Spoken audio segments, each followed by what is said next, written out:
They say we should have known better than to fall so deep down into this rabbit hole we found. And I was thinking, hi, this is Nico. You're listening to my dad Fall, also known as the White Rabbit, and James Jardine on the one and only Down the Security Rabbit Hole podcast. Buckle up and enjoy. deep into Well, this it's like the incredible situations. Pitch black, think back to the last time that we were happy.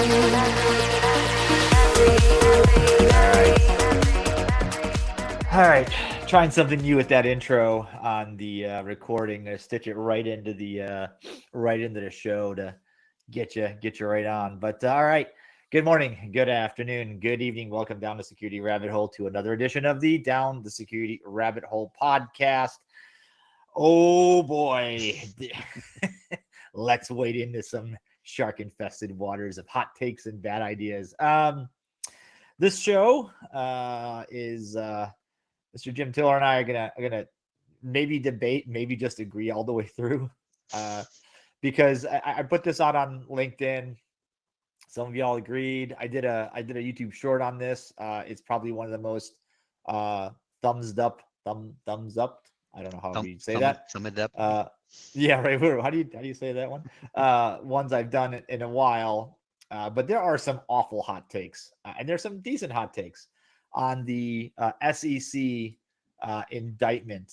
The charge against Security Exchange Commission, the Solarwinds Corporation, and Tim G. Brown. Civil action. Yeah. So I want to start off, and I'll do the disclaimer. Jim, neither you or I are attorneys or work for the SEC or know a whole lot of this stuff. So we're just going to give you our opinions. Having worked in enterprise for a bit, Jim's got a couple of years and some really cool jobs on me. But I've known a few people. So I've done a few things. Right. Yeah. So first off, welcome back to the show, Jim. It's a pleasure having you back, man. This is great. We get to talk a lot. It's amazing, right? I think I've said this in previous times, but I just been listening to Down the Security Rabbit Hole for so long, and I just have to keep like pinching myself every time you give me a call to say come on the show. So it's always a blast. It's always a blast. All right. Well, listen. So this indictment, and the reason I say this is because I started reading as much as I could on LinkedIn on this, and in the press, and we're back to the Uber, Uber conviction, where it's like you've got two camps. You're either in camp number one, which is this is gonna, nobody's gonna want to be a CISO after this. This is so over the top. It's crazy. You can't expect CISOs to know these things. And then you've got the other camp, which is like throw them in the gulag, lock away, throw the key away. All CISOs should be in jail. Unfortunately, there are probably more of the apologists than there are anything else, which is where I've seen lawyers make some absolutely god-awful hot takes. So here's what we do know. By the way, if you haven't read the complaint, I highly advise you do that because I think, all right, I think most of the bad hot takes are from people that read the article about the SEC summary about the complaint, not no, it was complaint. They'd read a tweet that linked to a summary that was written by AI of an article that somebody wrote about what somebody said about the SEC report. There you go. That's exactly what they did. That's probably not incorrect. Yeah. But look, if you've been hiding in a cave or been off on vacation without internet for more than a couple months, SolarWinds had that problem, and now the SEC has filed a formal complaint against the company, and specifically naming the CISO. And the allegation is they defrauded SolarWinds investors and customers through misstatements, omissions, and schemes that concealed both the company's poor cybersecurity practices and its heightened and increased cybersecurity risk. That's a bold statement, but here's what this isn't. And we talked about this pre-show. I want to make this part clear too. Here's what this isn't. This isn't we're trying to throw you in jail for being insecure, right, Jim? 100%. Has nothing to do with their actual security posture when you really think about it. So, to all of you that had those, well, they're just trying to get him in jail because they were insecure hot takes. No, read the damn Nope. indictment first. No, that's just not it at all. Much like the guy from Uber, if you make false statements, if you're a corporate officer and you make false statements, or in that case, if you lie to the FBI, you will be prosecuted. I don't know why this is a surprise to anybody. And I'm sure I'll have some comments on this. Maybe somebody's got some other insight, but there. Let's pull the lens back, Jim. As a corporate officer, right? Your responsibilities are to shareholders for a number of things, right? You've done the CISO role, right? Mm-hmm. Talk to me about what that means. Well, when you're a public company, even if you're not really, let's be honest, but when you're a public company, especially where this SEC has oversight, being your job as an officer of the company is to the board, to the investors, and then ultimately to your customers, right? Almost in that order, exactly. So things that you say and do that are in conflict with the best interests of those parties, you could be held accountable for that. So, in what I find interesting, and just to kind of maybe get a little ahead of myself here is, for decades, well, many years, we've as CISOs we're always like, well, we need a seat at the table. We want to be at the table, kind of thing, right? And I'm like, I'm not entirely sure you really understand what that means. Now, all of a sudden, is things aren't actually painted with the same colors that you think they are when you get at that particular level. And you have to be very sensitive about what you say, even though you may be right. Security people like to be right, that kind of thing. It is that kind of culture. So sometimes being right isn't always the best thing to be saying, and how you go on record and what you go on record with, and also what you're exposed to. But yeah, when you're an officer of the company, you have to abide by the investors, the board, and customers, and that's a really big deal. Anything you say in the So counter to that is not good. yeah, so if you make a public declaration, i.e., let me just make one up so it's not, I'm not drawing from this case here. We have Smurfs working in our factory, and investors start investing in you because, wow, that you have Smurfs, and it turns out you don't actually have Smurfs. You just have robots spray painted blue. Well, that's a lie, right? That Yeah. is a false statement. Now, there's point number 4 on page 2. SolarWinds and/or Brown made materially false and misleading statements and omissions. That's an interesting one. Related to SolarWinds cybersecurity risks and practices in at least 3 types of public disclosures. 1, right? The company's security practices and policies, including a security statement posted on the company's website. Nice. This is the Emperor has no clothes and like bright 100%. shining neon light. The S1 and S8 registration statements and periodic reports filed with the SEC, and an 8K form, which regarding the Sunburst cybersecurity incident that impacted their Orion platform.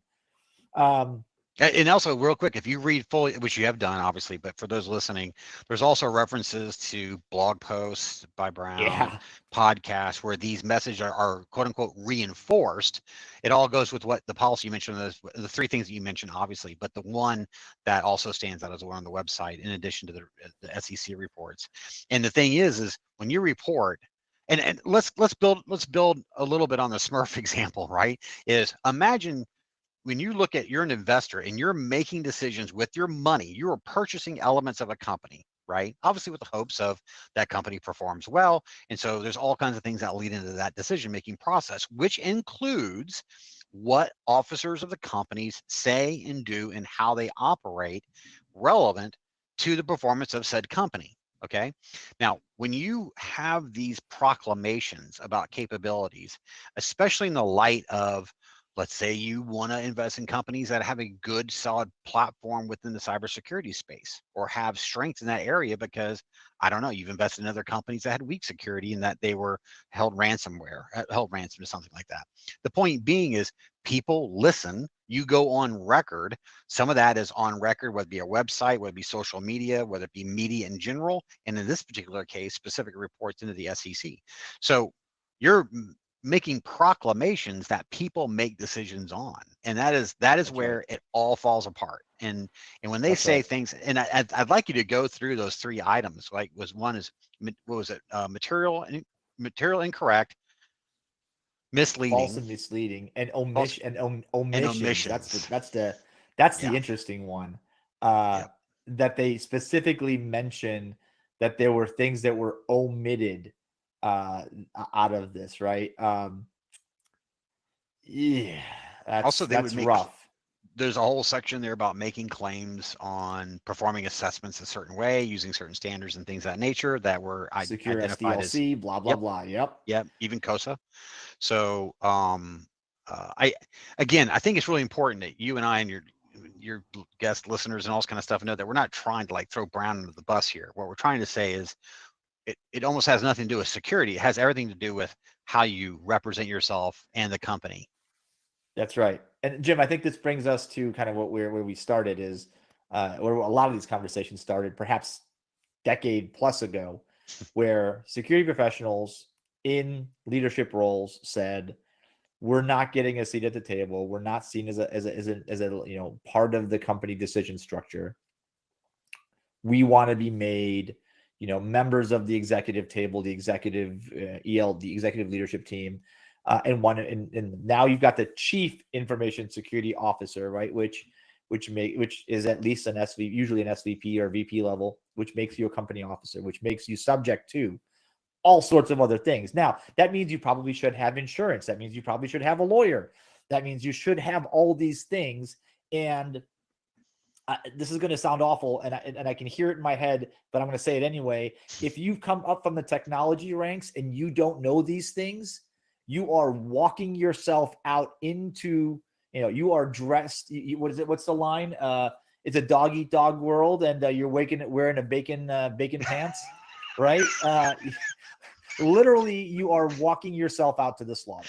And by the way, it is not necessarily your employer's job to tell you that, although it would have been nice, that, hey, you probably should have a lawyer. Maybe you should get you should get some insurance in case you get in trouble. Make sure you're properly protected, you, the person, because as we know, when companies get in trouble, they're going to fall back to protect themselves, not you. 100%. Yeah. So especially this, I think what this comes down to is be careful what you wish for. You wanted to be not the royal we, or you, right? Like you, the CISO, wanted to be part of the executive suite. You wanted to be part of, I'll say, the big kids table, the corporate decision-making machine of the company. You wanted to represent the company. That comes with rules, stipulations, guidelines, and requirements.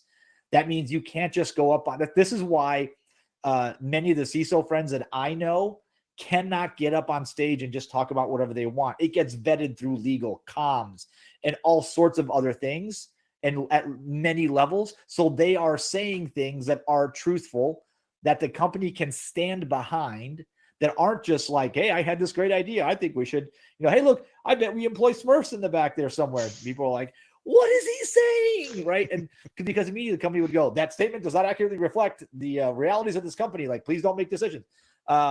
But you're right. If you're telling investors, we are a secure company, we do things in the most secure way possible, we've never had any problems, we have very low risk, and internally you're going, oh my God, like a blind squirrel could run rampant in our environment right now.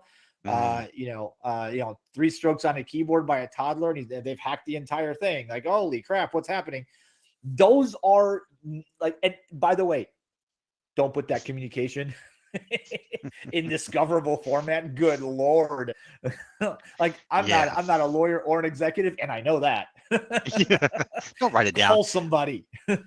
I learned I learned unless you want to read it in the newspaper the next day, don't write it down, right? That's right. Be very careful. Yeah. And so I think this is, the hot takes of this is about, how that they were insecure and the SEC is overreaching. I don't think they're overreaching at all. I think they're no way. Listen, it's about freaking time 100%. we start enforcing some rules. Like, I'm not a huge fan of the SEC by any stretch of the imagination. right? More government oversight. Like, I'm not sure how happy I am about that. I'm not. But Jim, the reality is we're not doing it ourselves. And if I'm an investor, I'm pissed off. Whew, man, you've opened like 9 cans of worms there, right? So go, baby, go. First, I would say is I think a lot of the security community has always wanted a quote unquote seat at the table because generally as an industry, we've not been listened to, right? I mean, how many times you said, hey, there's a threat? Literally the second oldest profession in the world is pen testing, right? Because what happens? Like, well, somebody can get in this and steal your stuff. Oh, we'll prove it. All right, boom. Enter in the pen tester, right? Or whatever we called it back in the old days. So your security's always been about FUD, fear, uncertainty, and doubt. That was actually a sales strategy for many organizations, still is to this day. I think right? It still is in some. Exactly, right. So they have this like desire. And so I think for some, they've lost what it means that they want to be at the seat of the table because they're passionate about security. They want good things to happen. But you know what happens to good guys, right? They always lose. And so when you get in front of the bus, sometimes you have to, when you get a seat at the table, sometimes you may not realize just how far front of the bus you are. And if you don't know you're on a bus heading toward a brick wall or whatever you're heading toward, and don't know that it's not always about security. I've been in many meetings that the majority has nothing to do with security, and everything that you say and everything that someone else says will have repercussions. Yeah. I think, oh my gosh, you just brought up so much pieces of it. I can't even kind of keep track of my own thoughts now all of a sudden. But what was that very last point you made? That very last one you said. But essentially, it's one thing to be in security. It's one thing to understand what it takes to secure a particular environment. It's a whole nother one to understand the responsibilities that you have with regards to how you operate. You can still say we don't have good security. You can still raise those flags, but you can't do it in contradiction when there's people investing in that company. Oh, and something else to say here is no, the SEC didn't overreach. And your point exactly is, are we even getting it done? I tell people all the time, I think security is the worst it's been in decades, right? I mean, every day there's a new attack. And so I think there was a time, I call out shooting the scope. So you'll see guys going to do long range and they'll spend, $10,000 on a scope. And I'm like, that scope will outshoot you all day long, right? You're not good enough to take advantage of something that expensive. And the thing is when you look at SEC or you look at the government and regulation, things like that, there's always been steeper mountains. There's always been bigger bad guys to catch, right? But now the insecurity of things is now affecting companies holistically and globally. So now generally as a government, as agencies around the world, we're spending more time going, hey, you know what? Your stuff isn't secure. So don't even think about public companies. Think about things that you buy as a company, your products. And you want them to be secure. You want them to perform, but you want them to be secure. So even your buying decision in your own enterprise is going to be based on how well they're. Look at third-party security risk assessments. And I mean, we can go on and on and on. But the point being is, this is not the future. This is the way it's been for a long time. It's just now security is being slid over into more of the focal area for legislation or legislative or legal activity. Yeah, you're right. And I think there are ways of speaking that is, some of the best folks in the legal profession speak in anything but like non-absolutes. It's everything's relative. Working towards a common goal of better security. Like, I see what you did there. Not as opposed to like, we have the best security in the industry, which is, this is the same reason why I saw that Forbes list of the most secure companies. What idiot published the hit list? Like, who thought that was going to be a good idea? Anyway, I digress. But this is where I'm at. Is I'm looking at, like, I started reading the indictment. I'm like, okay, maybe because everybody's hot take was overreach. Oh, nobody's gonna want to be a CISO. This is gonna be terrible. It's all bad. And I'm like, how bad is it? So I started reading, and like, if half of the stuff that's, and I get it, some of this could be out of context, whatever, right? That's why we have a court of law, and you're presumed innocent until proven guilty, and that's why we live here. But point 6, the misleading security statement concealed from the public the company's known poor cybersecurity practices throughout the relevant period. These poor cybersecurity practices, including SolarWinds' failure to consistently maintain a secure software secure development lifecycle, for software it developed and provided to its thousands of customers. Failure to enforce and use strong passwords on all systems. And failure to remedy access control problems that persisted for years. Now, you're probably thinking, folks, well, we have all those problems, but how many of you guys are in a public company and you're sitting there making statements like, nope, we have none of these problems. We use strong passwords everywhere. We have a secure SDLC, and we have, all our VPN access is tightly controlled and monitored, and we never have any issues. If you're saying that, you should be freaking worried. Oh yeah, you should be worried big time. And we've something else I think you and I've talked about a number of times in various forums, but there's a sense of a click and forget sort of world right now we live in, right? There's a radio button on your cloud configuration that says VPN, you click it and you're like, okay, we have VPN everywhere, everything's good. Right? No more. Move on to the next thing. Our password policies are this, right? The reality of the situation is security is not a point and click, and it's certainly not a click and forget, right? You have to constantly validate, ensure, verify, make sure everything's working the way you want, right? So what happens is we start to sort of, and excuse my language, but kind of believe our own bullshit sometimes, right? And what it is you have a policy and it says this policy requires this, and you have a procedure that says we're going to do this, and then you look and you go, we're not really doing that. We're not following through. We didn't check it. We don't do it all the time, or all those moving parts. So what's interesting is, and I know we've veered off a little bit, or at least I have, talking about their security, and when you look at their password policy, what the SEC was considered reasonable, which is 8, it was literally from the Microsoft playbook, right? 8 characters, at least 2 of 3 things kind of thing, and it was less than that because it was basically admin in most cases, right? So the simple fact of the matter is if you're out there, this is an organization that presented themselves or maybe failed to fully present their true security posture, which we haven't come back around to that, right? The realities of how that happens a lot in business, not just in cyber, but happens in other areas. So this is where it gets a little interesting. But there are organizations out there right now that are saying they have solid security where in fact they may not. Like a password. Yeah. Well, and it's interesting because this indictment goes into it almost. I need to find I'll find the right wording perhaps later. But it essentially says, look, it's not because you guys got hacked. It's because you told everybody you were secure and then didn't fully understand what was going on, and or you actually understood, but you're like, let's not tell anybody that could be bad. This is the like, hey, the building's on fire. Yeah, but the stock price could go up if anybody finds out. So let's keep it inside these walls. Yeah. And that's it's one thing to think that, because I know your instinct is to go, shoot, we should like, let's not let the stock price go crazy. Like maybe we can contain this. Maybe it's not as bad. But actively writing that down in an email to somebody, probably not a good idea. And there's just so much here that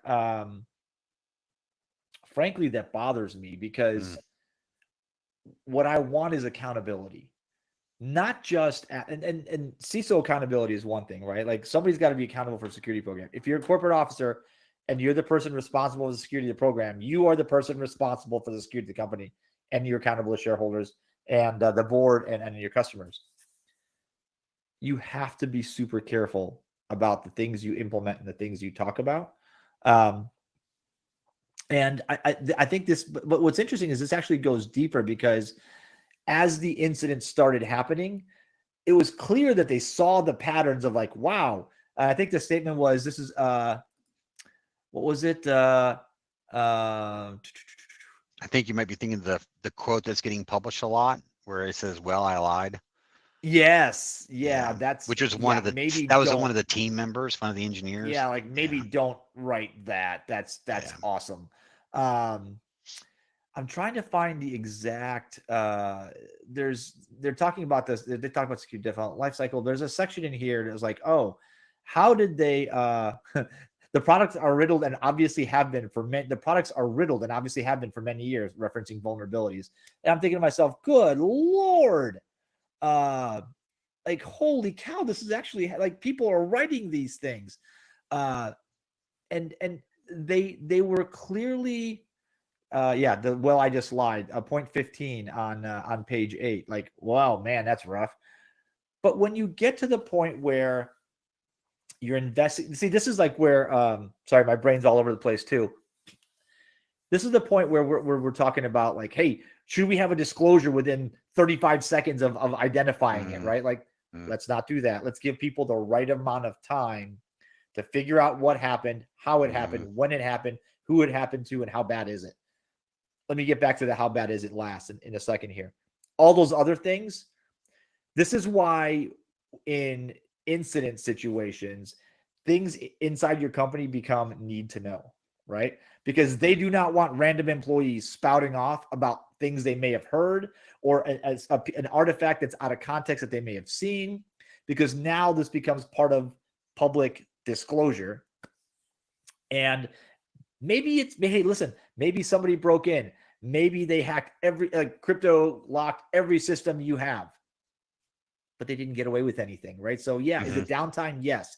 Oh my God, did every piece of information get stolen? Maybe the answer is no. And you have to like have the evidence to support these things.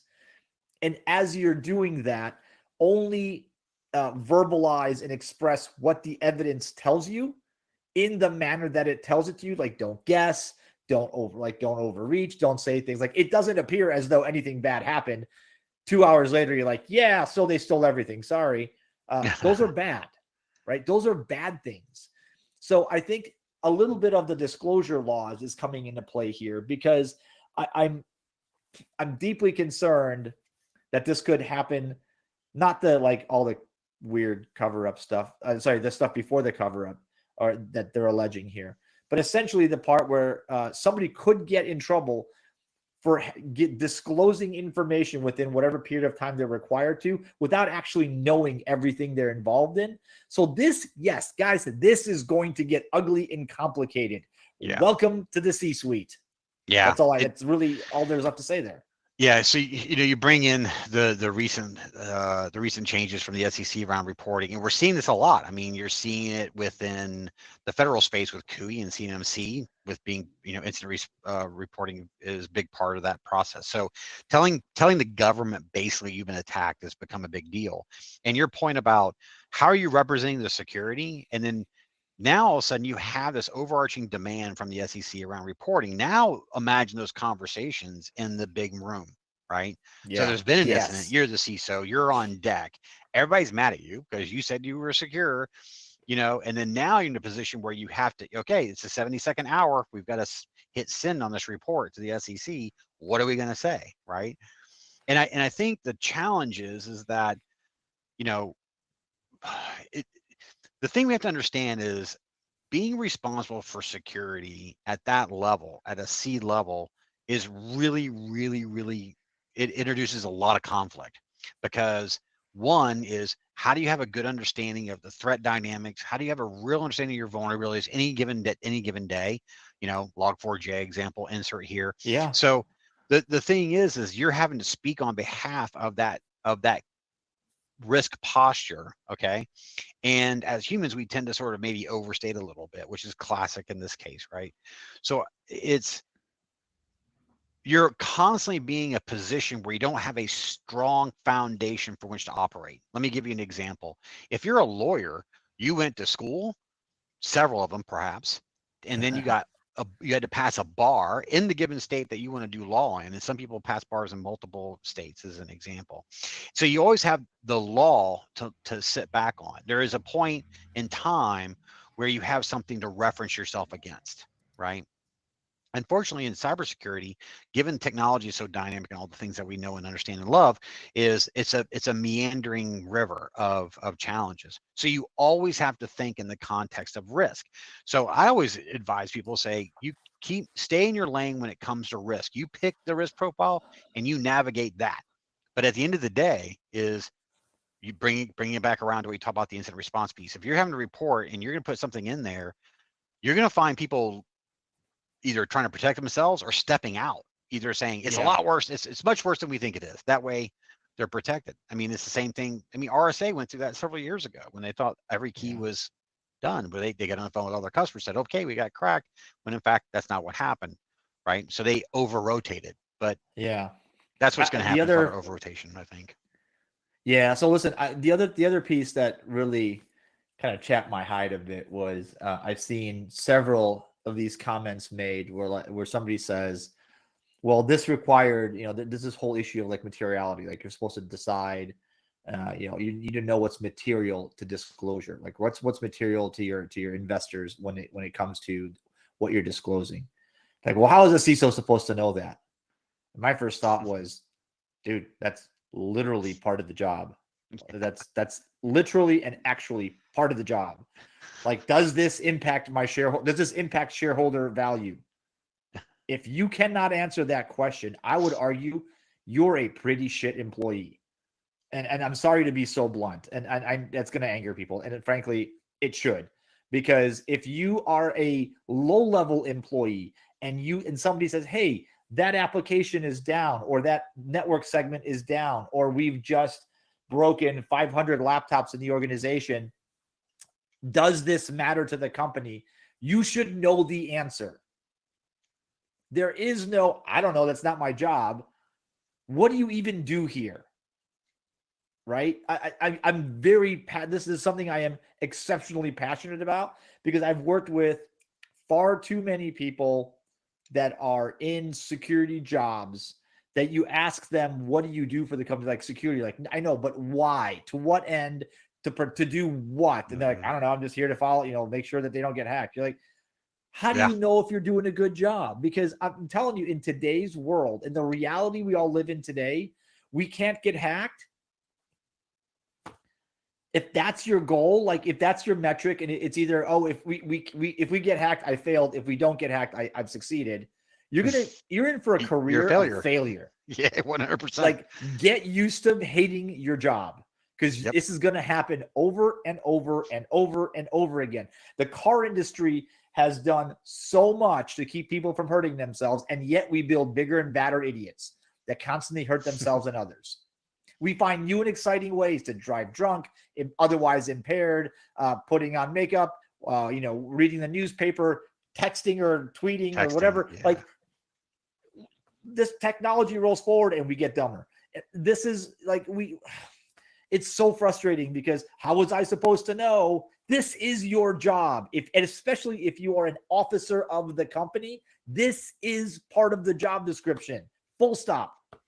It's a challenge, I think, also because you're absolutely right. And the thing is this sort of, I don't want to get hacked and save my company from getting hacked perspective, that's so prevalent. That's why it's very common for an organization to have hundreds. I remember when having maybe a couple dozen of security tools was considered like crazy. Now Yeah. we're in it's ridiculous how much It's technology huge. we're Yeah. throwing at all, and specialized tools for, I want this report, and it's gotten completely out of hand. When in fact is you just have to kind of take a step back and really understand where your key assets are, what, not necessarily just information assets, because we know information is constantly moving and stuff, but begin to start wrapping your arms around the big giant pieces, and nobody's really doing that. Yeah. And I got to tell you, is sitting back and having been doing this for a few weeks anyway, it's interesting to watch how some people are approaching the cybersecurity challenge, right? Oh, I've been doing this for 5 years. I'm a CISO. And I'm like, man, you just don't have enough bruises, I don't think. But if you're not thinking in the terms that we've talked about here, like really understanding the moving parts of the business, really understand what is specifically your role, and also being prepared to stand. If you're an officer of the company, you have to be prepared to stand by your actions. And this is where it gets weird, is we talk about things like people quit being CISO because, not just because they don't want to do the job anymore because it's hard, which that is the case, but also is they're put in this position. So think of all the CISOs that may have been put in a position like Brown. We don't really know the position he was in. We don't know anything about this individual and That's him. right. So it's not about him. It's about the condition. But the simple fact of the matter is let's say he didn't want to say those things, right? And was put in a position, well, we'll just find somebody who will, right? You know what I mean? Because there's at the seat of the table, there's being part of the team, there's, where do you fit in that sort of calculus? And there's some of that going. And one more report statistic here is, I think it was maybe about a month or two ago. I know you saw it. I think it was Harvard Business. I said they did a survey or something, said I think it was less than 20%, if my memory serves me. I think it was 18%. 20% of CISOs were only 20% were able to operate at the board level. Did you see that report? So Yeah, I glanced through it. I think I remember a statistic like that. yeah, and so there's this sort of swelling of technology ability, which is great, but security has now moved well beyond a technical problem. It's now an operational public company. It's a company. It's come to the surface. It's now up there with all the different parts of the company that can get you as an individual and the company in trouble. And we have to get our heads wrapped around that. And so it's one thing to say, oh, I want to be on the big seat of the table. I want to be at the big table. But that comes with an amazing amount of personal liability. And you have to be ethical in how you operate. Yes. Yeah. And you have to be ethical in how you operate. That's right. And I think so. To go back to episode 0 of this podcast, where this all started, on whether the CISO should be a technical person that moved up in the rank versus a business executive that's moved over to manage security. I think this may be the closest thing to settling that debate, because technical people, unless you make a conscious effort, generally don't think about these things. Like, you have to, if you're moving into the CISO's chair or executive leadership chair and you want to stay technically, like, I want to just manage, I don't want to worry about all that corporate politics and stuff, you are in trouble. Because those folks that start with the kind of, start in CIOs, some C-level role, I think generally speaking, and maybe I'm being too broad here, but they get that. Like, they've got some scars that proves that they get the personal responsibility that it comes, the fact that you should have a lawyer on retainer, the fact that you need insurance, the fact that you can't, like, the narrow margin within which you're allowed to speak and what you're allowed to say. We in security are simply not accustomed to that. Like, how many talks get shut down because, or people get arrested because we run our mouth too much when we are told, don't do it. Like, this is going to get you in trouble. And we just sort of go, but it's, you can't, that what's good they could possibly do. Well, a lot, right? The answer is a lot. So I don't know, maybe it solves that. Maybe it finally puts an end to that discussion. Maybe not. But I know it's a data point. And I know we're running out of time, and I could talk about this for hours, but ultimately, like, if I have to boil this all down into a single statement, it's that if you want the power, if you want the influence in the organization, you have to be willing, able to understand the accountability and responsibility that comes with that. These are part and parcel. You don't get to just, like, hey, I want to tell people what to do, but I don't want any responsibility of what happens when I do that. Like, this is part of the same thing, man. Pull up to the table, put the hard hat on, buckle in, because it's could be a bumpy ride, and we're witnessing it here. And I think this is the beginning. I think that as we have more breaches that potentially get bigger, and these things happen, especially in publicly traded companies, I think we're going to see more of these. And while it never gives me joy to see people prosecuted and sent to jail or fined or whatever and lose their careers and their livelihoods, I hate to say it, but you know what? As an investor in certain companies myself, if I'm being misled, you better have a backup plan, Chief, because I hope they come for you. Well, power always looks good, on movies, but it isn't free. Like freedom, it isn't free, right? So people think, oh, I get to tell people what to do and I get to command them around. And they don't understand that there's a reason why you're put in that position, especially at that level.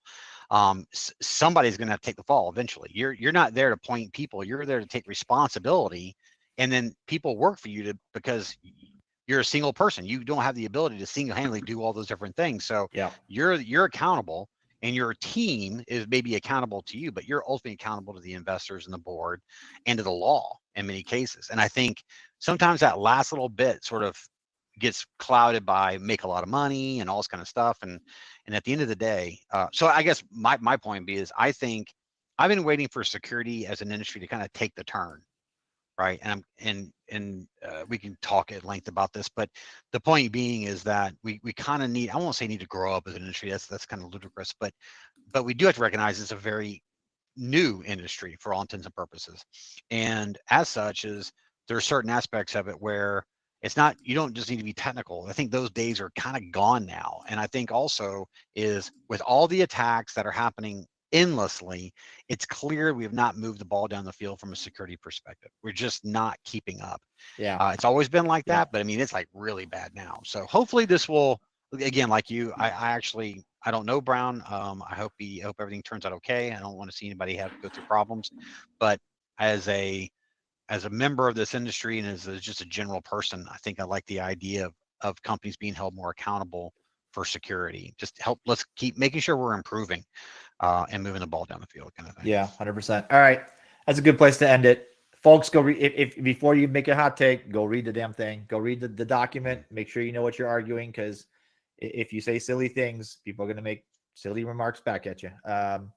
This is a really serious topic. It just really is. I mean, and there's real life implications. Again, people could lose their livelihoods and their jobs at the very least, and it's terrible. It's not a great situation, but I can't think of another way. When all else fails, we resort to regulation and litigation, and then prosecution as a last step. This industry has categorically failed to regulate itself. We're terrible at it, right? So what's left? We're gonna see this. We're gonna see more of this, and I'd love to see and hear what you guys think. Especially if you're corporate lawyers or whatever, right? I'd love to hear the opinions from those that actually litigate these things. Maybe this is unpopular, but I think this is going to be the beginning of something that's going to take many years to unwind until we get to a steady state that doesn't suck. So, Jim, thank you for being on the show again, bud. Thanks a lot. Thanks for having me, buddy. I appreciate it. All right, folks, thank you for listening. This has been another edition of the Down the Security Rabbit Hole podcast, swatting hot takes like they were hot cakes. I'm having a good time today.